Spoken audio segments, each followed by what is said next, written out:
Voltamos com a aula sobre introdução a obras rodoviárias, um panorama geral, para depois a gente poder entrar nas aulas de questões e de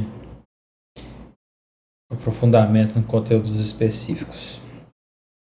Vamos falar agora sobre um assunto muito importante, são as propriedades gerais dos materiais utilizados em pavimentação, índices físicos e correlações. Isso aqui é extremamente importante para o concurso, cai demais. O que são índices físicos? Conceito fundamental, são proporções matemáticas entre as fases do sólido, líquido e gasoso, ou sólido, água, ar. Analogia do bolo, imagine uma fatia de bolo mole. Sólidos, migalhas do bolo, a água, calda açucarada, preenche os espaços, o ar, as bolhas de ar, espaço vazio. Você corta o bolo, ele tem as bolinhas de vazios, né? A calda do bolo, né? É como se fosse a água presente nos vazios ali do solo. E as migalhas, por exemplo, são as partículas, né, de solo. É interessante essa analogia do bolo, que é para ficar mais palatável, né? Deixa eu só dar uma ajustada aqui na minha câmera. Tá certo. Ok, certinho. Ok. O volume total é a soma dessas parcelas, sólido, líquido e gasoso. Por que é importante? Definem capacidade de suporte, indicam compactação e prevêem recalques. 5 índices principais indispensáveis para provas. Isso aqui tem que saber, tem que estar na cabeça. Escreve, cola na parede, escreve todo dia. Isso aqui é extremamente importante saber como tratar esses índices. O primeiro deles, vamos lá. Índice de vazios é a proporção de espaços vazios. A fórmula é volume de vazios dividido por volume de sólidos. Lembra, índice de vazios é o volume de vazios. Índice de vazios, volume de vazios por volume de sólidos. Aí temos parâmetros ali, meio, 1 e 2. Quando nós temos meio, quase nenhum espaço vazio, muito compacto. 1 espaço vazio é igual ao espaço de sólido, é equilibrado. O 1 é como se fosse uma proporção simétrica. Quando você divide um valor pelo mesmo valor, vai dar 1, ou seja, a gente tem a mesma quantidade de vazios, né?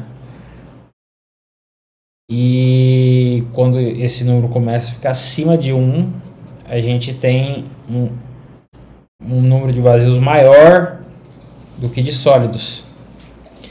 Tenta entender a fórmula para não precisar decorar. Porque quando perguntado de índice de vazios, a gente vai estar chamando volume de vazios dividido por volume de sólidos, né? É a proporção que eu tenho de vazios para sólidos. Estou repetindo para entrar na sua mente, porque eu já errei questão de prova, fazendo prova, porque eu não lembrava da fórmula, confundi, porque eu vou te falar a próxima fórmula aqui e é aí que a banca pega, que é aí que ela tenta te convencer. Que a porosidade é muito parecida com o volume de vazios, mas são conceitos diferentes. A porosidade é a relação de volume de vazios pelo volume total. Entendeu? Índice de vazios, volume de vazios por volume de sólidos. Porosidade é o volume de vazios por volume total. O volume total, ele também adiciona o volume de água, né? É o volume e também do próprio arranjo granulométrico ali, ou seja, o volume de sólidos, né? No índice de vazio, o volume de sólidos não leva em consideração outros vazios que possam existir. É somente o volume de sólidos. Agora, quando eu falo de porosidade, já é o material total, né? Volume total. Então, a fórmula, em vez de eu dividir pelo volume de sólidos, eu vou dividir pelo volume total. Aí eu vou ter a porosidade. Então, para não confundir, igual eu já confundi e errei a questão, e é recorrente essa questão, ela cai em todas as bancas, índice de vazios é igual volume de vazios. Índice de vazios, volume de vazios, dividido por volume de sólidos. Lembra lá, vazios termina com S. Então, eu divido por volume de sólidos, VS. Índice de vazios termina com S, divido por VS. S, vazios, por volume de sólidos. Inventa qualquer coisa para você gravar isso aí, mas grava. Porque uma hora ou outra isso aí vai cair para você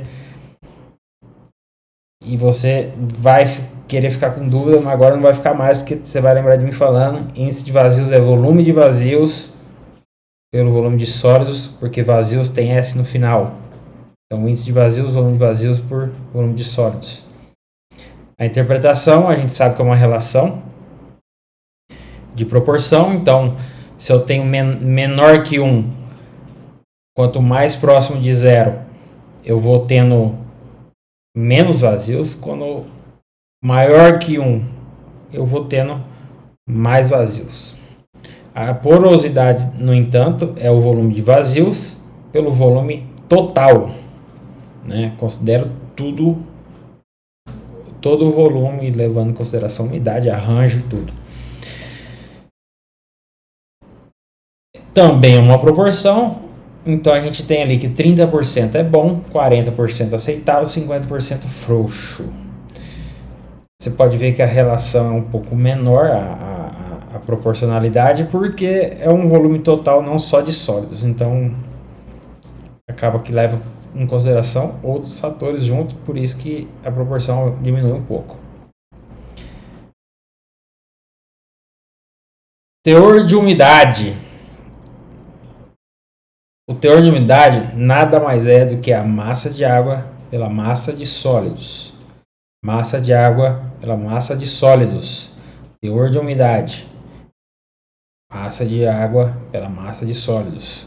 É a quantidade de água, é a relação que eu tenho de água contra a relação que eu tenho de sólidos. Água e sólidos é a massa, é o teor de umidade, é a massa de água pela massa de sólidos. Grava bem, repete quantas vezes precisar, é importante. Eu estou batendo em cima dessa tecla aqui porque isso aqui é muito importante. Apesar de ser simples, é importante. Grau de saturação. Quanto dos vazios tem água? Vamos interpretar direito isso aqui. Teor de umidade é o que eu tenho, é a relação que eu tenho de água com a relação que eu tenho de sólidos. Água e sólidos, teor de umidade. É o tanto de água que tem na massa de sólidos. Já o grau de saturação é o quanto que eu tenho de água nos vazios, ou seja, é o tanto de água de preenchimento de vazio. Logicamente, a fórmula vai ser o volume de água pelo volume de vazios. Entendeu? Umidade, teor de umidade é em massa. Grau de saturação é em porcentagem, é volume. Então, grau de saturação, volume de água por volume de vazios. E é uma proporção. O grau de saturação, quando ela tende a zero, é só ar nos poros. 50% é metade água, metade ar. E 100% saturado eu tenho todos os poros preenchidos por água. Na prática, uma saturação de 100% é péssima, a água enfraquece, é um estado de liquefação. Por que ocorre a liquefação do solo quando eu tenho um grau de saturação 100%? Esses vazios que estão preenchidos por água acabam que lubrificam o atrito entre as partículas de sólido, diminui a coesão e ele se liquefaz. Então esse é o princípio da liquefação de solo. Obviamente que uma onda mecânica, um choque, um terremoto, por exemplo, um sismo, um abalo sísmico, pode influenciar nesse fator de liquefação, né? Diminuindo um grau de saturação menor, ele desencadeia a reação de colapso. Isso aí a gente vai ver melhor em estruturas de barragem, porque lá em barragem a gente tem essa condição de liquefação de solo como um negócio a ser prevenido. Grau de saturação, então, volume de água pelo volume de vazios. Massa específica ou densidade é peso por unidade. Peso por unidade específica. Fórmula é a massa total pelo volume total. Unidade é gramas por centímetro cúbico ou quilos por centímetro cúbico. 1 grama por centímetro cúbico é igual a 1000 quilos por metro cúbico. É a proporção, né, que vale.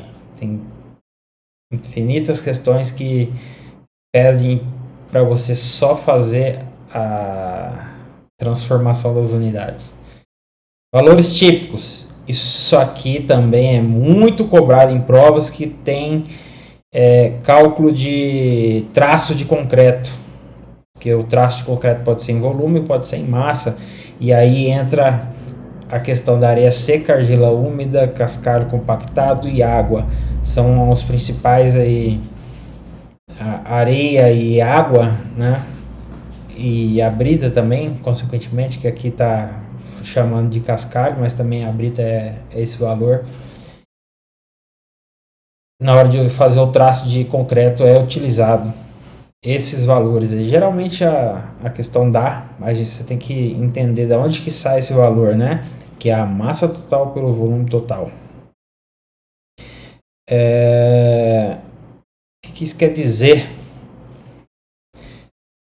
Agora eu me lembrei uma questão da Polícia Federal. Contava uma história enorme lá, mas ele simplesmente queria saber a quantidade de água que tinha naquele volume de solo. Aí você tinha que saber disso aqui, dessas relações de grau de teor de umidade, né?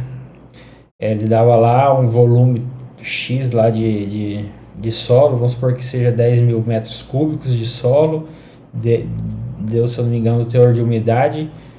Obviamente você ia multiplicar o teor de umidade, você ia achar a massa de água por decorrência disso. Tá vendo como é importante? Acabei de lembrar.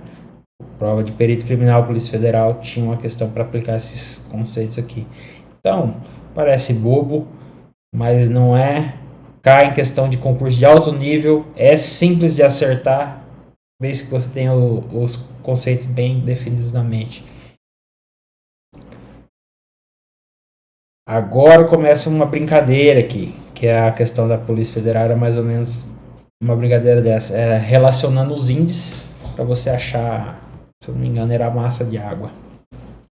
Mas na aula de questões eu vou trazer ela, porque ela é uma questão importante. A gente, na aula de questão, vai resolver ela e vai ficar muito mais claro isso aqui. Relação 1. Índice de vazios pela porosidade.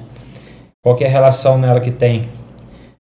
A relação é que quando eu tenho uma porosidade de 0,75, de um índice de vazio de 0,75, é como se fosse uma porosidade de 43%, quase metade do vazio.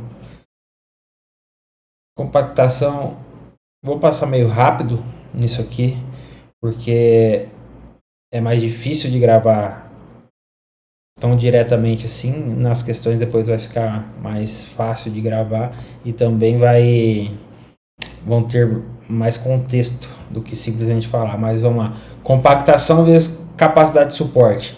Essa relação é o que governa basicamente a estrutura do pavimento, porque se eu tenho uma compactação maior, consequentemente eu tenho um índice de vazios menor e eu tenho uma massa específica maior, ou seja, eu tenho uma resistência maior. Ou seja, é a relação. Eu posso ter um solo ruim, mas em estado natural, mas ele com a devida compactação ele se torna um solo bom. A mesma lógica inversa é verdade. Se eu tenho um solo bom em estado natural, mas ele não for compactado adequadamente, ele vai se tornar ruim. Essa relação é muito importante para pavimentação, principalmente na parte do corpo do aterro, né, para fazer as camadas de suporte.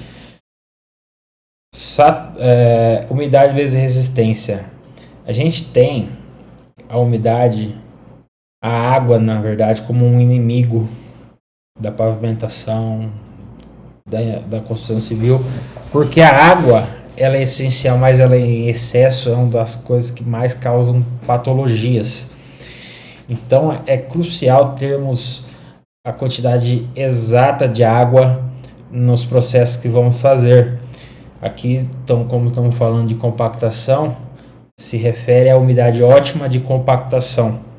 Quando vamos fazer a compactação de um solo, cada tipo de solo deve ser analisado com a quantidade de água que ele consegue absorver para que se tenha a melhor compactação possível, ou seja, a menor diminuição de índice de vazios. Essa relação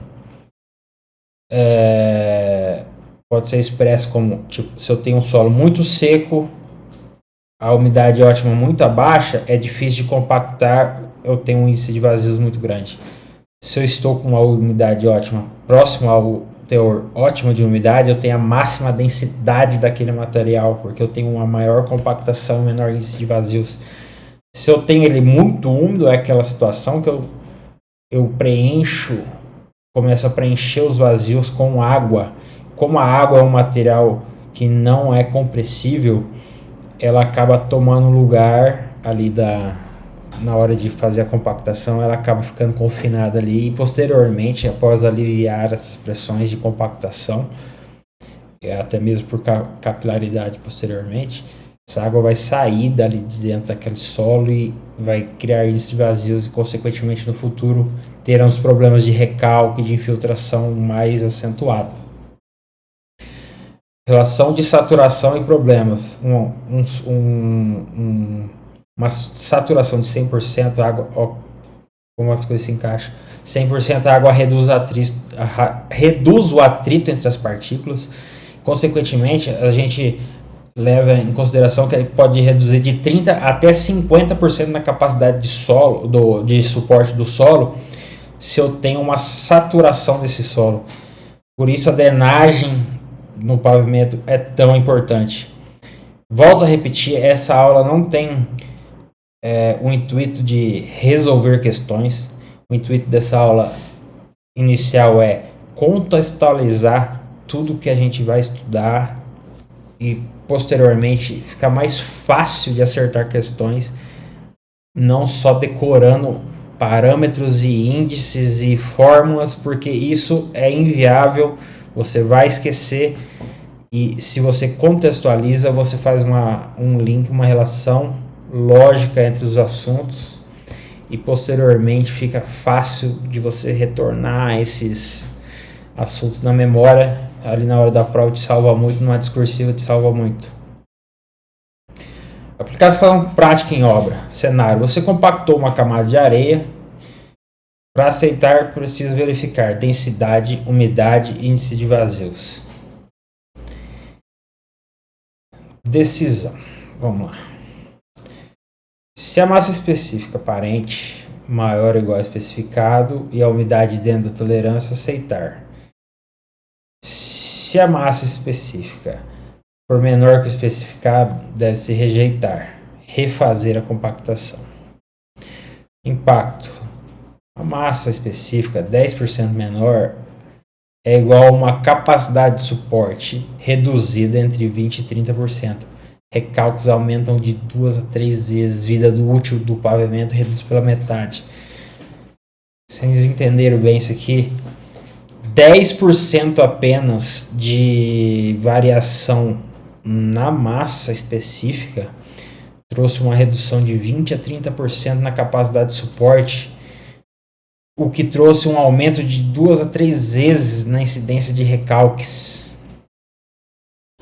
Você viu como é importante a fidelidade com o projeto quando você vai fazer um aterro com uma compactação de solo?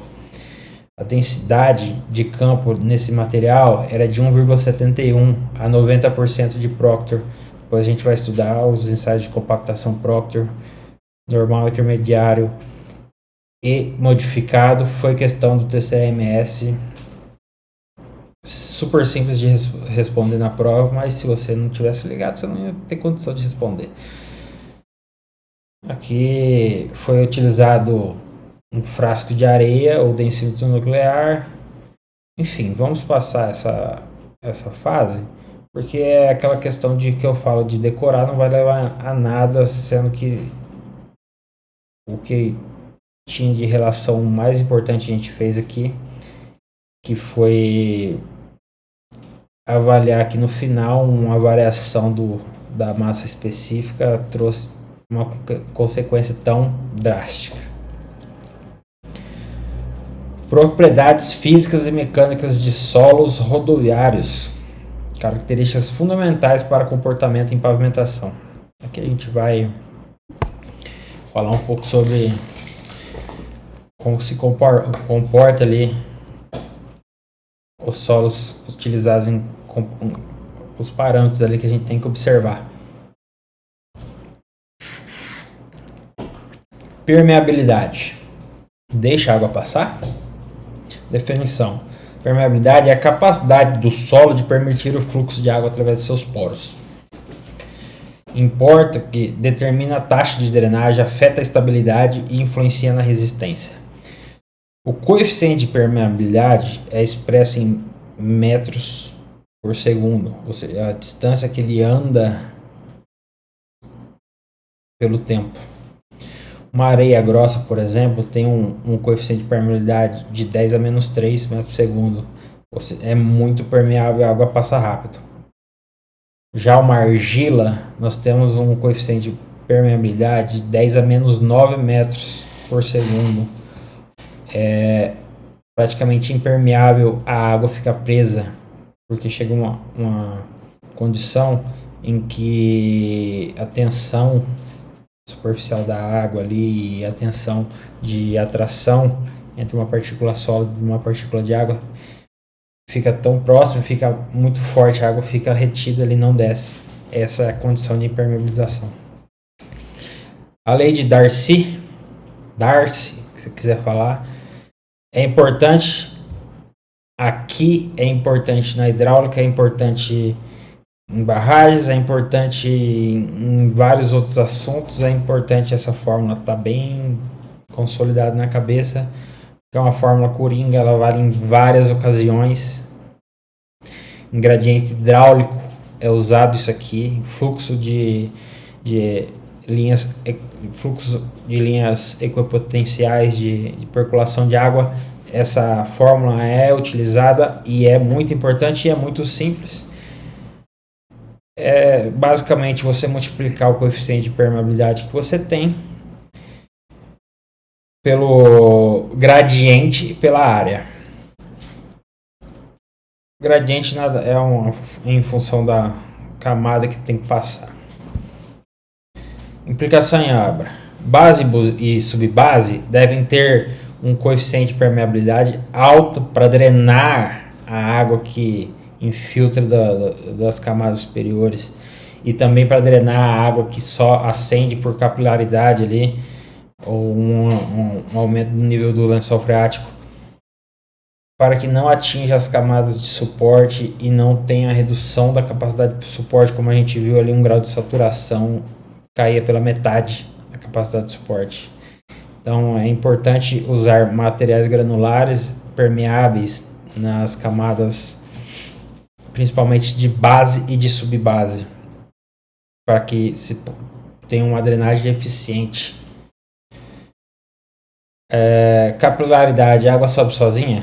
Definição: é um movimento ascendente de água em solos finos contra a gravidade.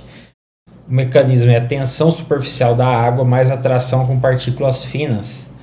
A altura capilar, quanto que sobe? Aqui é um parâmetro mais ou menos de quanto que a altura sobe. O fenômeno da capilaridade é estudado também nas edificações, que é aquele fenômeno da água que ascende pelas fundações ali, pela viga baldrando principalmente, e atinge as paredes, né, de revestimento, de vedação, e causa aquelas infiltração, aquelas bolhas na pintura e tal. É o mesmo fenômeno, né? Também é tema frequente de prova.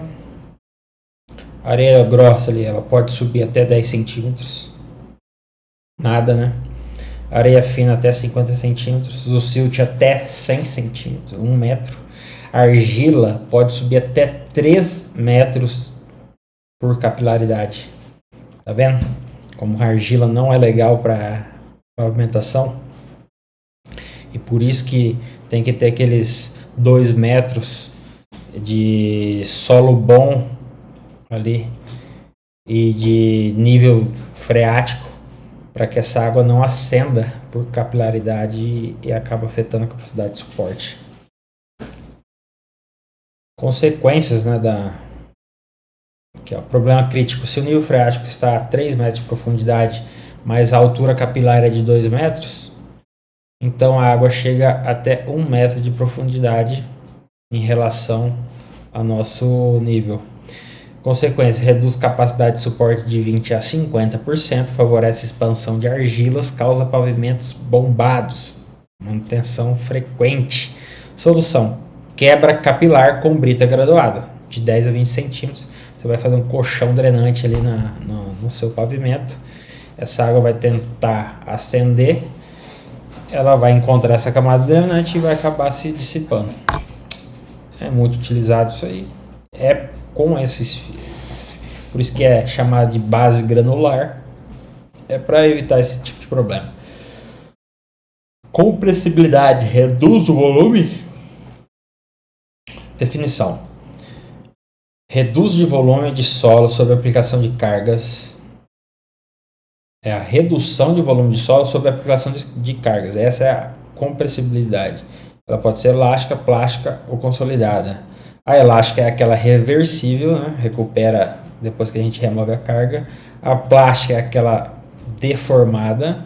E a consolidada, né, ou consolidação, é a expulsão de água dos poros. É lenta, é aquela que ao longo até mesmo de anos, para expulsar reduzir esse volume, é aquele recalque tardio que a gente chama, né, posterior.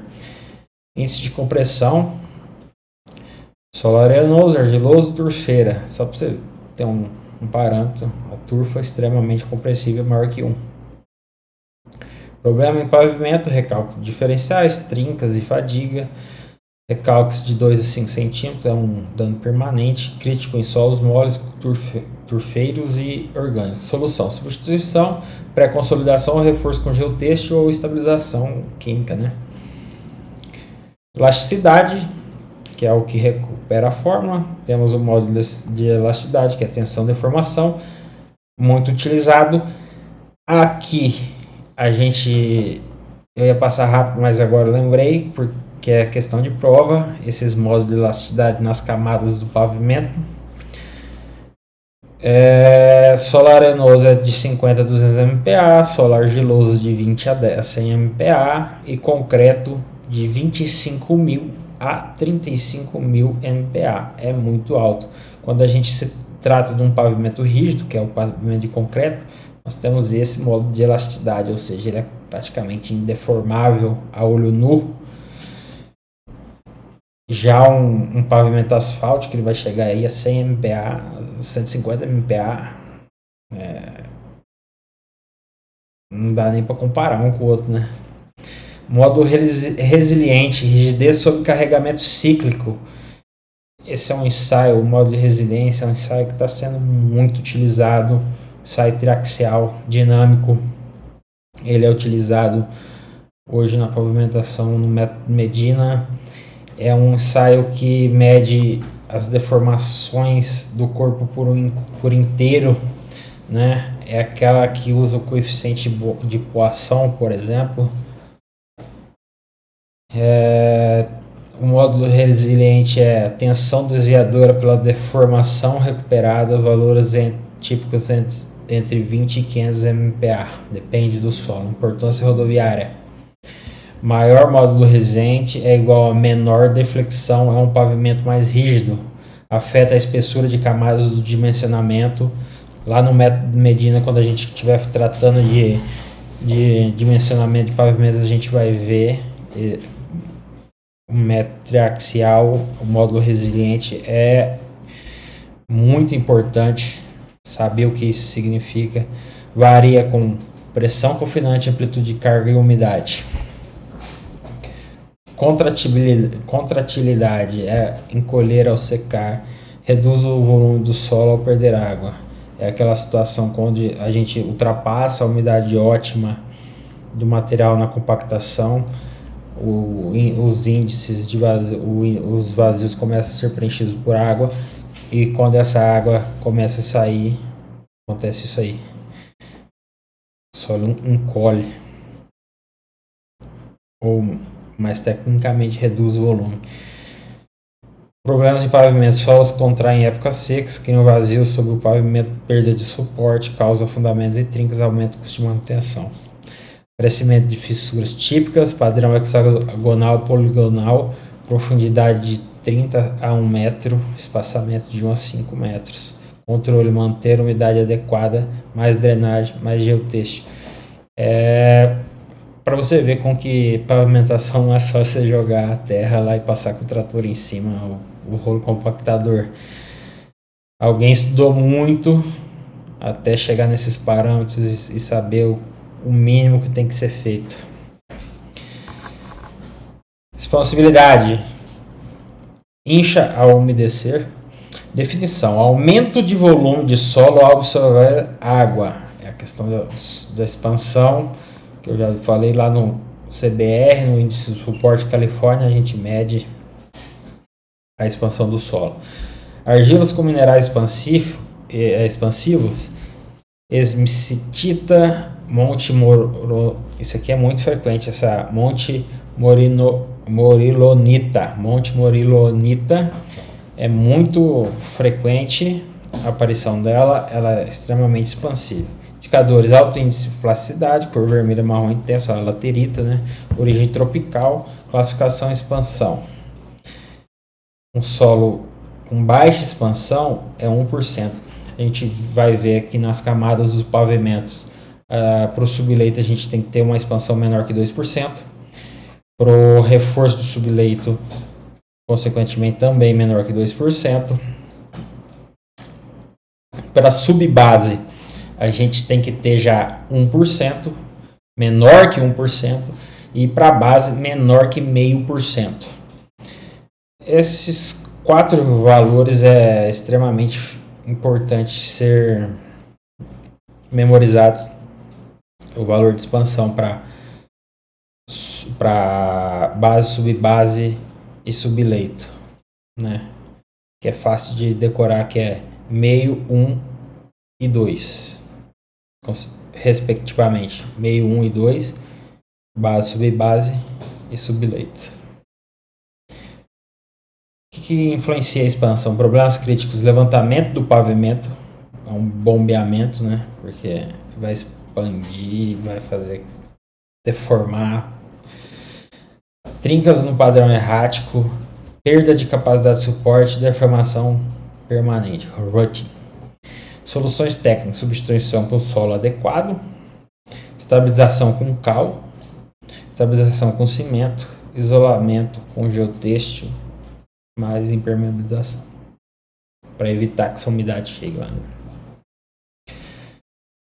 Agora aqui temos análise comparativa dos sistemas de classificação de solos. Isso aqui cai bastante.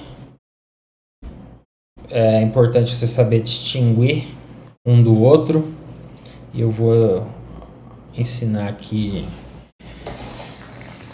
indicar qual que é o mais utilizado para pavimentação.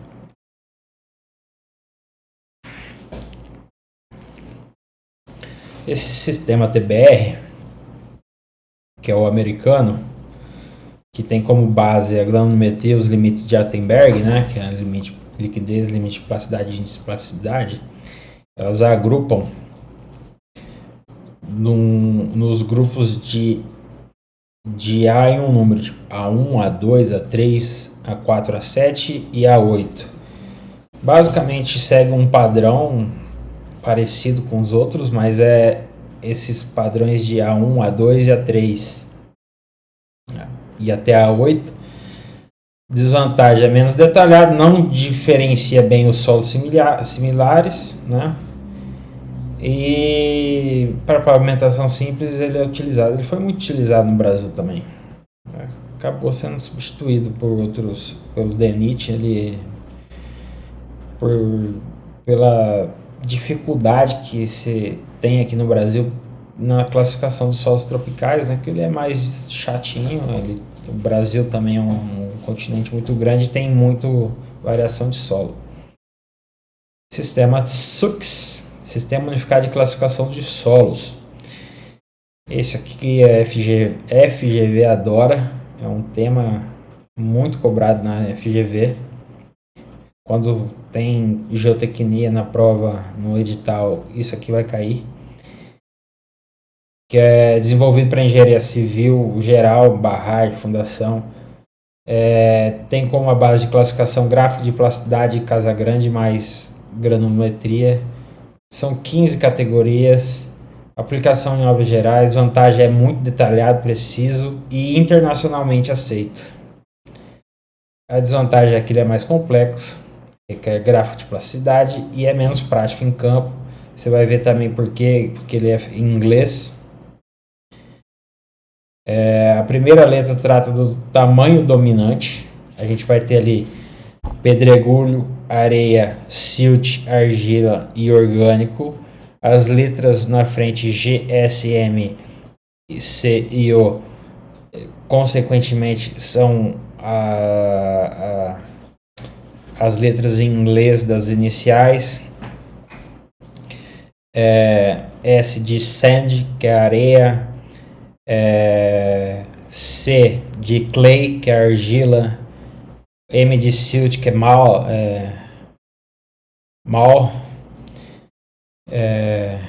graded, né? Então, quando a gente tem aqui a segunda letra, propriedades plásticas, L baixa, H alta, W bem graduado, P mal graduado, também é a mesma lógica. L de low, baixa, né? H de high, alta. W de well graded, por exemplo, bem graduado. E o P que para nós é mal graduado. Em inglês agora me fugiu. Depois a gente vê essa tabela bem bonitinho, mas é bem isso aí. Aí acontece a combinação dos dois, né? Por exemplo, GW, pedregulho bem graduado, seria o well graded, né? Graded well, né? Pedregulho bem graduado, sand CL, argila de baixa plasticidade, né? Ou seja, clay low, né? Essa é a lógica. Hoje a FGV cobra demais isso aí, então quem vai fazer prova da FGV tem que estar ligado nisso aqui. Sistema MCT, miniatura compactado, isso aqui é muito utilizado no Brasil, porque solos predominantes tropical, desenvolvido no Brasil para solos tropicais, base de classificação ensaios de compactação miniatura, não usa o Altenberg, né? Ou seja, ele fica mais simples. Os grupos principais são 5 categorias: aplicação em pavimentação em climas tropical quente e úmido, porque vamos contextualizar aqui para entender por que dessas classificações.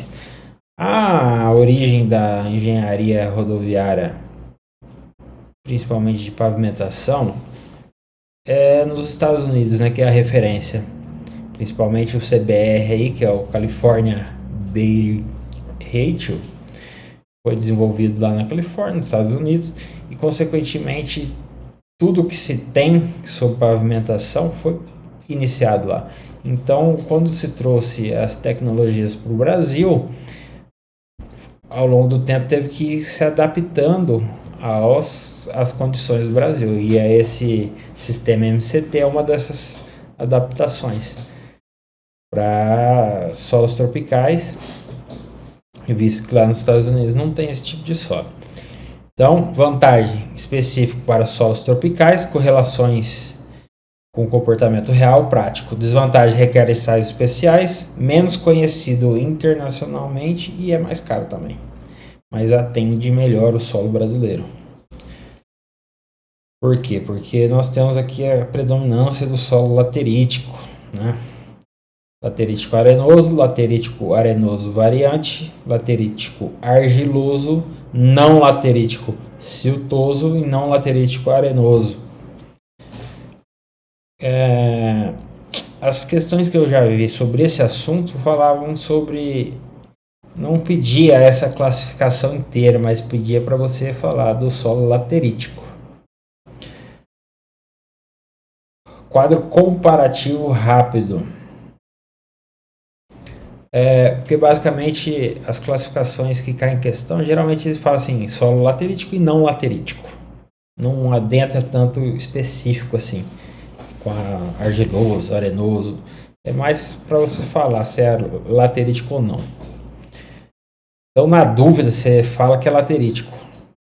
Funciona, porque, sei lá, 80% do Brasil é desse solo aí. Quadro comparativo rápido entre o TRB, o SUX e o MCT. As complexidades, simples, média e alta, rápido, médio e longo. O MCT demora dias, porque tem que mandar para o laboratório.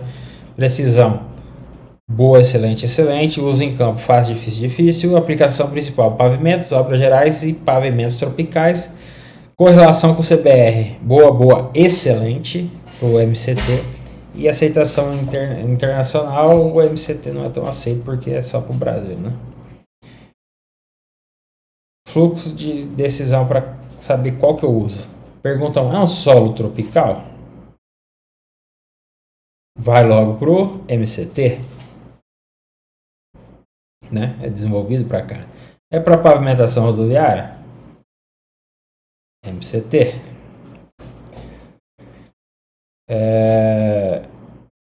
O SUX é mais usado para edificações, né? Para fundações. Então, vamos distinguir isso aqui. MCT e TRB é usado em pavimentação, SUX, edificações. Tem recurso para ensaios? MCT? Se você tem, usa o MCT, porque ele é mais preciso para nossas condições. Resumo prático, estimativa rápida, TRB, para campo, né? Para um projeto mais detalhado de uma obra de edificação, usamos o SUX. O pavimento no Brasil, a melhor opção é MCT. Nada impede de utilizar esses outros ensaios em combinação para poder ter uma precisão melhor. Vamos fazer um pouco do detalhes técnicos desses ensaios para poder consolidar melhor, né? Vamos lá. Para o TRB. Passante na peneira número 200. Para quem acha que não cai, no Tribunal de Contas, como eu falei, caiu lá da peneira que era usada para o ensaio dos limites de Attenberg. Então fica ligado aí para você que acha que isso aí não vai cair. Passante na peneira 200, que é a peneira com abertura de 0,75 milímetros. Não vou ler tudo isso aqui. É só para você saber que precisa desses passo a passo para realizar o ensaio. E aí a gente vai ver porque um é mais complexo, mais simples, um pode ser usado em campo, outro não, e etc. Esse a gente está falando do TRB, que é o americano, que a gente pode usar diretamente no campo. Ele é menos detalhado, ele é menos preciso também, mas resolve situações emergenciais. Por quê? Porque a gente vai usar uma peneira, os limites de liquidez e plasticidade, que é feito com o aparelho de casa grande lá. E depois a gente tem um confronto com o gráfico, que a gente imprime uma tabela ali com as curvas dos limites de liquidez e de plasticidade. Então é um ensaio que você usa na hora ali e você consegue ter uma relação bem próxima do real. O índice de grupo, como eu já tinha falado lá na primeira aula, foi questão de prova discursiva. Agora não lembro qual TCE que era, mas mandava calcular o índice de grupo. E aí você tinha que saber da fórmula. E 90% dos candidatos só lembravam da fórmula do índice de plasticidade, que é limite de liquidez mais índice de plasticidade. E aí tiveram que sambar. Muita gente não conseguiu fazer o mínimo da discursiva por causa disso aí. Associada a ela ainda tinha uma questão de superelevação. Você tinha que saber a fórmula da superelevação do pavimento. Então pegou pesado aí em umas decoreba, né? Então vamos gravar o índice de grupo, porque se cair em discursiva, provavelmente cai em objetivo de novo. Então, número que refina a classificação, o índice de grupo. Essa é a fórmula do índice de grupo, onde o F é o passante da peneira 200, por isso que a gente viu lá que precisava da peneira, número 200. A gente vai pegar a amostra de solo que passou da peneira 200, menos 35, vezes 0,2. Ou seja, 20% dessa relação do que passou na peneira, número 200, menos 35, é 20% desse valor. Ou multiplica por 0,2. Eu prefiro ler dessa forma porque depois fica mais fácil de lembrar. Mais limite de liquidez menos 40 e 0,5% desse valor, 0,005. Vezes a passante na peneira 200 menos 15. É chato de lembrar isso aqui, é chato. Mas como eu falei, caiu na discursiva do TCE. Agora não lembro se era Goiás, se era Espírito Santo. Acho que era Espírito Santo, hein?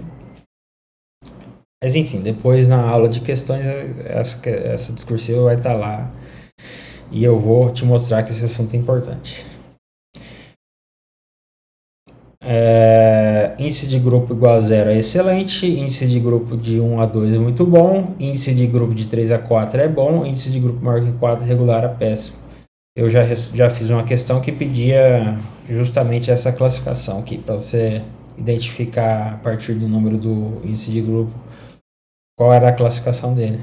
Decoreba, mas é uma questão. Já estamos em 49. Vamos lá. Quando der 1 hora eu vou pausar, continuar na outra aula. Sistema SUX, que é aquele que a gente falou que é mais utilizado em obras de edificações. A gente precisa do grafo de plasticidade de Casagrande. A gente precisa de uma curva granulométrica. Essa aqui é outra fórmula que, quando cai, derruba a multidão, porque é uma fórmula esquisita que não tem como você tentar associar ela se você não souber o que é. Porque é a curva granulométrica D60 dividido por D10, que é o coeficiente de uniformidade. O que é esse D60, o que é esse D10, o que é esse D30?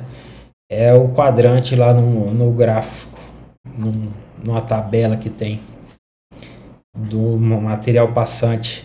Então, depois a gente vai ver mais especificamente, mas só para você ir já lembrando, ó. Coeficiente de uniformidade D60 por D10. Coeficiente de curvatura D30 ao quadrado dividido por D10 vezes D60. O coeficiente de uniformidade nada mais é que o padrão de tamanho, que o coeficiente de uniformidade, por exemplo, para areias é maior que 6, é alto, é um solo bem graduado. Deixa eu explicar direito. O D60, por exemplo, é o diâmetro de partículas. Agora lembrei. É o diâmetro de partículas para o qual 60% da massa de solo é menor ou igual a esse tamanho. E o D10 é o diâmetro das partículas para o qual 10% da massa do solo é menor ou igual a esse tamanho, também chamado de diâmetro efetivo. A Charlotte tá doida aqui. Só um pouquinho. Eu lembro que eu acertei uma questão sobre esse D60 e D10, que eu lembro que era dividir um pelo outro. Não acertei totalmente, porque tinha 2 etapas para fazer dessa questão.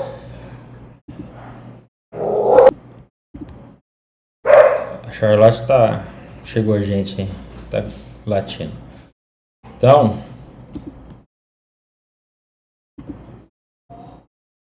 é isso, eu lembro. A questão pedia os 2 parâmetros, que era o D60, o coeficiente de uniformidade, e o coeficiente de curvatura, mas eu só lembrava do que eu tinha que dividir o D60 pelo D10 e a outra fórmula eu já não lembrava mais. FGV, se eu não me engano. FGZ, certeza era FGV, porque a prova FGV que cobra essas contas malignas. Então, é importante saber dessas 2 fórmulas, porque elas, se você vai fazer uma prova FGV, provavelmente ela caia. Então, só para repassar, o D60 é 60% da massa de solo que passa 60% da massa de solo é menor ou igual a esse tamanho, né? E o diâmetro das partículas, o D10 é o diâmetro das partículas para o qual 10% da massa de solo é menor ou igual a esse tamanho, também chamado de diâmetro efetivo. Mas depois a gente vai ver melhor nas especificações lá das camadas, onde vai entrar esses parâmetros. Obviamente aqui os símbolos da SUX completo. Aqui a gente vai ter well graded, né? Well graded gravel, que seria um pedregulho bem graduado, gravel de pedregulho, né? Um GP que é Purl graded gravel, Purl, né, de mal, né? Um GM de pedregulho com silt, que nada mais é um silt gravel, né? Um well graded sand, que é um SW, O SP é o Poorly Graded Sand, né? Sempre o S é Sand, sempre que for o C é argila de clay, e sempre que for o G é de Graded Gravel, que é pedregulho. Eu acabei lembrando. PT é turfa, né? Orgânico. Enfim, agora já dá pra gente saber bem, né? Essa classificação aqui, ela é recorrente, ela cai, é bom saber. Geralmente as questões não são difíceis quando cai isso aqui, mas ela se torna difícil por não lembrar essas nomenclaturas. Sistema MCT, que é o que a gente usa no Brasil. O ensaio de expansão.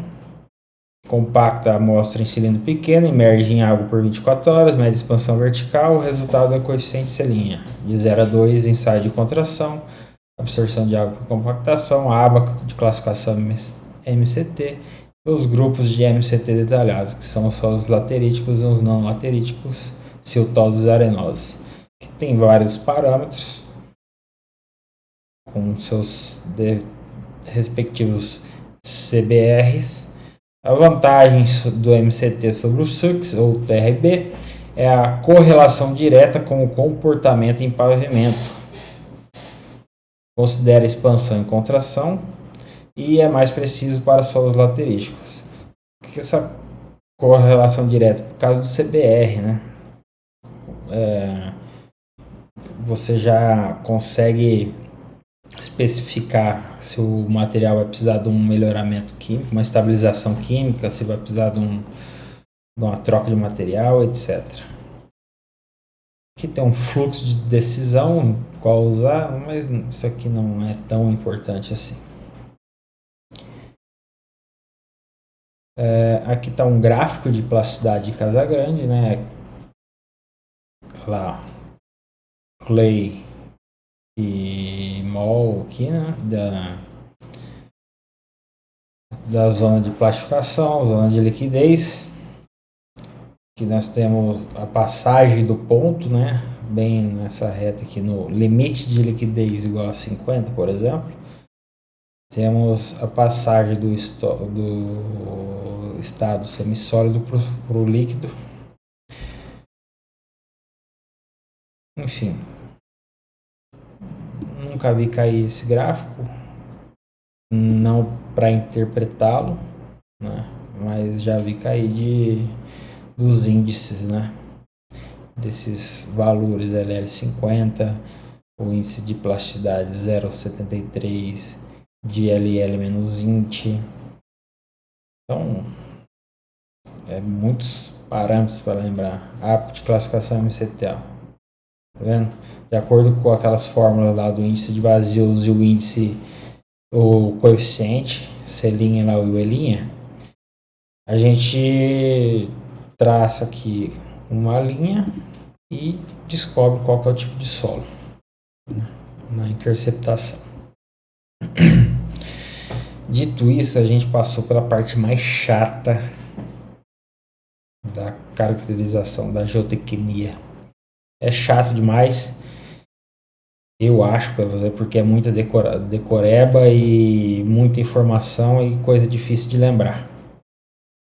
Mas vou encerrar essa aula por aqui, porque a gente vai começar na parte de pavimentação em si, com os ensaios que são utilizados lá, e começa a ficar mais legal essa parte. Lembrando que essas aulas são teóricas.